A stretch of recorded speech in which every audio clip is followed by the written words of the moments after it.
महाभारत हमारे इतिहास का वो सत्य है जो आज से 5000 साल पहले घटित हुआ था। उस महाभारत के युद्ध में श्री कृष्ण ने पांडवों का नेतृत्व किया था। हिंदू धर्म में माना जाता है कि महाभारत में वर्णित घटनाएं सत्य और प्रमाणित हैं, लेकिन फिर भी बहुत से लोग इसे काल्पनिक मानते हैं। इसे धर्म और अधर्म के बीच हुआ सबसे बड़ा युद्ध माना जाता है, लेकिन महाभारत को लेकर हमेशा से ही बहस होती रही है। लेकिन आज ऐसी सच्चाई सामने आ चुकी है जिससे यह पता चलता है कि श्री कृष्ण ने धरती पर जन्म लिया था और महाभारत बिल्कुल असली है। आज हम उन्हीं सबूतों को आपको दिखाने वाले हैं। श्री कृष्ण की द्वारिका नगरी। भगवान श्री कृष्ण को द्वारिका का राजा कहा जाता है। महाभारत से इसका उल्लेख मिलता है कि युद्ध के कुछ समय बाद ही श्री कृष्ण की द्वारिका नगरी समुद्र में डूब गई थी, यानी कि पूरा नगर ही पानी में समा गया था।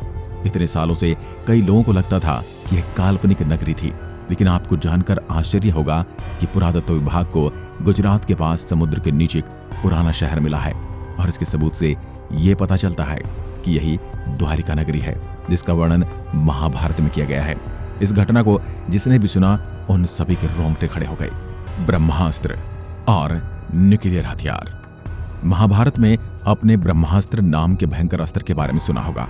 यह ब्रह्मास्त्र इतना शक्तिशाली था कि इसके इस्तेमाल से पूरी दुनिया नष्ट हो सकती थी। ब्रह्मास्त्र एक विनाशकारी परमाणु हथियार था जिसको केवल दूसरा ब्रह्मास्त्र ही रोक सकता था। जो इसे चलाता है वही इसे वापस लाने की क्षमता भी रखता है। रामायण में भी लक्ष्मण ने मेघनाथ पर ब्रह्मास्त्र से प्रहार करने का सोचा तो भगवान श्री राम ने यह कहकर रोक दिया कि इससे सारी लंका नष्ट हो जाएगी और कई बेकसूर लोगों की जान चली जाएगी। ब्रह्मास्त्र बेहद खास होता था, जिसके कारण महाभारत और रामायण काल में यह सिर्फ गिने चुने योद्धाओं के पास ही होता था। रामायण में यह अस्त्र लक्ष्मण और महाभारत में है द्रोणाचार्य, अश्वत्थामा, श्री कृष्ण, युधिष्ठिर, कर्ण और अर्जुन के पास था। आपको बता दें कि अमेरिका ने जे रॉबर्ट ओपेनहाइमर को परमाणु बम बनाने को दिया। फिर उन्होंने महाभारत के ग्रंथों से सीख कर इसे बनाया और फिर जब इसका परीक्षण किया गया इसके धमाके का परिणाम बिल्कुल ब्रह्मास्त्र की ही तरह था। इसके बाद वैज्ञानिकों ने यह माना इस तरह का शस्त्र महाभारत में इस्तेमाल किया गया था। परमाणु बम के सफल परीक्षण के बाद रॉबर्ट गीता का श्लोक पढ़कर रोने लग गए थे। अमेरिका के रॉबर्ट कोई हिंदू नहीं थे, पर जब उन्होंने परमाणु बम की खोज कर डाली तो उन्हें पता चला कि यह सच है और वह कांप गए। रॉबर्ट ओपेनहाइमर को यह वीडियो आज भी यूट्यूब पर जाकर आप देख सकते हैं। यह सच है। हमारे देश की घटना को ही हम काल्पनिक मानते हैं और विदेशों में साइंटिस्ट हमारे ग्रंथों का इस्तेमाल कर आविष्कार पर आविष्कार किए जा रहे हैं। घटोत्कच का कंकाल। कुरुक्षेत्र के पास ही भारतीय पुरातत्व विभाग को खुदाई के समय बेहद ही विशाल आदमी का कंकाल मिला था, जिसको देखकर यह पता चलता है कि कंकाल किसी साधारण मनुष्य का नहीं है और यह लगभग 5000 साल पुराना है।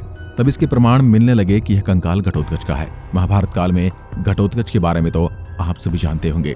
जब भीम और हिडिंबा का विशाल शरीर वाला पुत्र घटोत्कच महाभारत के युद्ध में लड़ाई करने आया था, तब कर्ण ने अपनी शक्ति से उसको मार दिया था।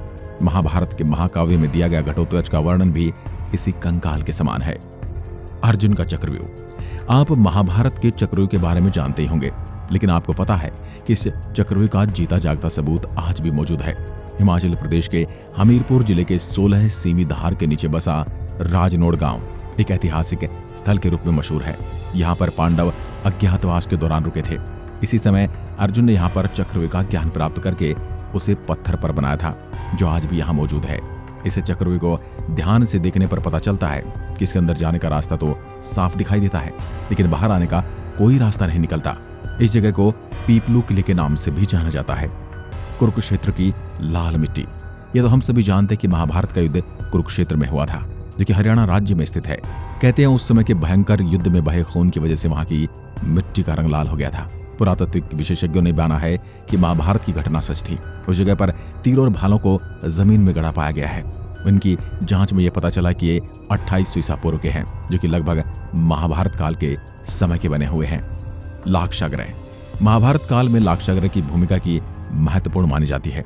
कौरवों ने पांडवों को जलाने की साजिश के लिए लाक्षागृह का निर्माण करवाया था, लेकिन पांडव सुरंग से निकलकर बच निकले थे। कहा जाता है कि आज भी यह सुरंग उत्तर प्रदेश के बरनावा नामक स्थान पर मौजूद है। महारथी कर्ण का अंगराज्य।